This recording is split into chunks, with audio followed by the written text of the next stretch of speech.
Il livello del Piave cresce, le sue acque diventano via via minacciose. Fra le tante storie che si intrecciano, di paura e di coraggio, di generosità e di sacrificio, quella di una famiglia isolata dal fiume che rivive il dramma già vissuto nel 2010. Come ha passato la notte?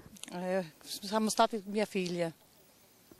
Eravate preoccupati? Sì, siamo preoccupati. Paura? Paura, sì, che paura. E adesso com'è la situazione?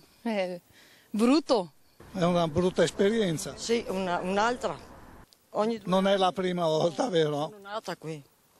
Anche 2 anni fa nei guai. Sempre uguale, sempre andare fuori in barca, di corsa. L'importante è che non venga dentro in casa, quello sì. Avete avuto paura? Tanta. Adesso vi state tranquillizzando un po'. Vedendo che non cresce più, sto bene, insomma. Il fiume cancella con la forza della sua corrente la strada costeggiata dagli alberi. Sommerge i vigneti, travolge i ricoveri degli animali.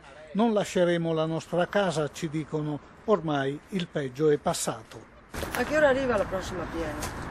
Sulle 4 ci sono una piena, quindi bisogna avere pazienza perché la cosa non si risolve a breve. Ho capito.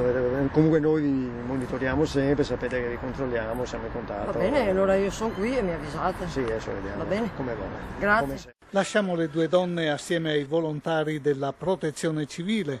Su di loro, in caso di pericolo, sanno che potranno sempre contare.